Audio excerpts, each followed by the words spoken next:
Hello, good morning. Good morning. We'll cut off there. Maybe we'll try Wi-Fi. Better. All right. I am having another organic gardening class on Saturday at 10 a.m. and it's from 10 to 11:30 a.m. and it's going to be a nice weekend. I'm excited to see who all can come out for that. The class is $44 a carload. That's kind of how I do my stuff around here. Means that people will pile up their car and bring their friends and family, and then we get a better rate of not a bunch of people using a lot of gas, and the parking on the property is minimized. And so that's generally how I do my pricing for things. It's $44 a carload. And so we'll be doing a lot of information about organic gardening. And I'm going to give you all the details on what's going on. Last time I spent quite a bit of time talking about the principles of regenerative agriculture again. And I also made sure that everybody had a planting list. Last time the planting list that I gave out was specifically for the spring planting, but now it's going to get time to get ready for the fall planting. I know, can you believe it? Spring's not even over with and we're already planning for fall. So I will have that ready to go. I'll have the planting list, suggested planting list for you for our region. And then I'll spend a lot of time talking about the amendments that I use to bring into the garden. Know that it really doesn't matter what level of gardening you're at. There are principles that need to be understood in order for you to have success. Whether that is on a super small scale raised bed, some containers, or whether you're actually growing in large production. Even the way I grow with the type of gardening I do is a method of agriculture that is being moved into process. And so while I'm still fairly small with 5 large gardens, I would say less than an acre of production and land in production, the principles themselves are the essential part of understanding how you move forward with that, and understanding that the industrial model, whether it's organic or synthetic, using synthetic pesticides, doesn't really matter. Across the board, it's not a sustainable option. And what ends up happening is a lot of small scale production folks go into that method and then find very quickly that they aren't able to sustain the finances of it. And so then you end up giving up.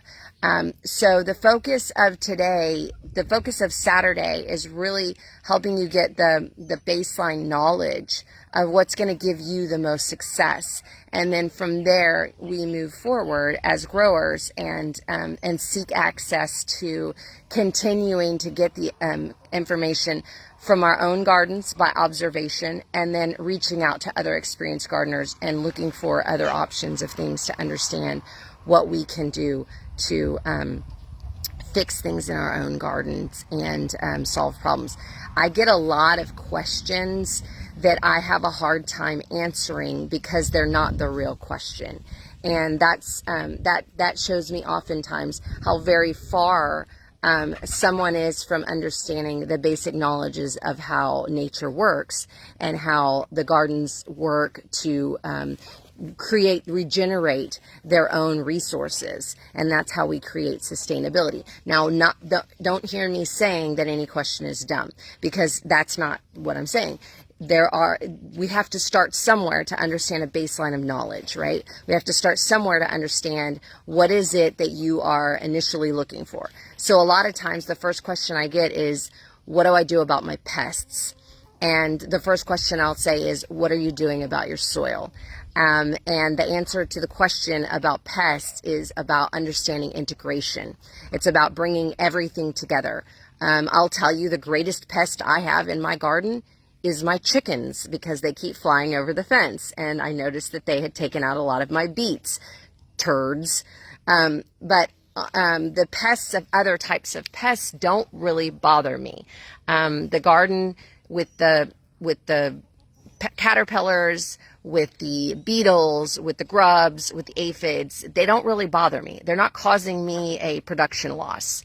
And so the idea that I would then explain to people, you don't need to be spending money on that, is the sustainable concept, right? We're creating a situation where you're not spending any money if you don't have to. And then eventually you'll get to the point where you'll see a balance, and then you'll see that regeneration will actually expand on the investment that you've made in it. And I'm going to be able to show you that on Saturday, because you'll be able to see what this one little gal does with her hands in the dirt, doing small amounts of activity every day. Now, I do commit to it. It's my job. It's my business. And so I spend several hours, many hours, working in my gardens. But I'm going to get you started on a small scale that matches your needs. And that doesn't mean that you have to spend as many hours. In fact, what you'll find is that you will actually spend less time, and then you'll begin wondering how you can grow more gardens, because you'll want to spend more time and you will enjoy it so much. And so that's what I want to help you out with Saturday. In the meantime, let's just flip this around. I'll show you a few things.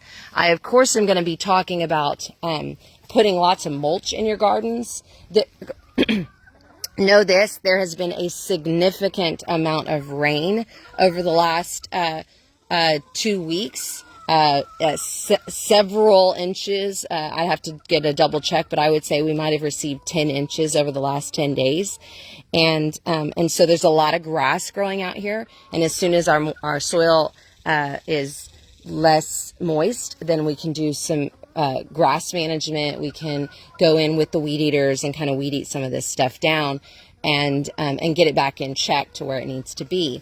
But what you'll see here is that I put in a lot of mulch. You can see I have piles of mulch, and even in my chicken pens, see the beets that they're eating on over there? That's because I had to pull those beets out because they'd already pecked holes in them and started destroying them. So the thing is, in my world, if you eat my produce, you become my livestock. And since they're already my livestock, I'm thinking, oh, I'm feeding them and I'll get some eggs from it.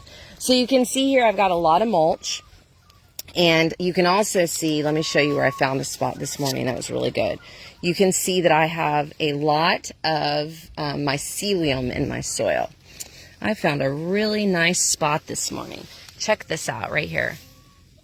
Right here. Do you see all that white mycelium growing there? This is extremely important. This is the web of life that we have to create in our gardens. And it feeds on the carbon sugar, the sugar that is in the wood mulch. And so that's why wood mulch is so important. And on Saturday, I'm going to talk to you about how your plants can't receive the nutrients that they need of the money that you're spending to put all the different amendments in if you don't have this web of life in your soil. And if plants don't receive the nutrients that they need, they're like any other living species, and they're going to die. They're going to get sick. They're going to get diseases. Pests are going to infest them. So the answer to solving your pest problem isn't spraying a chemical. That's an old model. The answer to solving your pest problem is increasing the fertility for your plants and the food, and just making sure your plants are healthy. And the way that you do that is by making sure that your soil is healthy. And so those are some things I'm going to be talking about on Saturday, and I want to bring that out to you guys. See here, this is what my chickens were doing. They were scratching around. They'd figured out beets were delicious, and so they started pecking at my beets. You see right there where they just like pecked at the side of that one?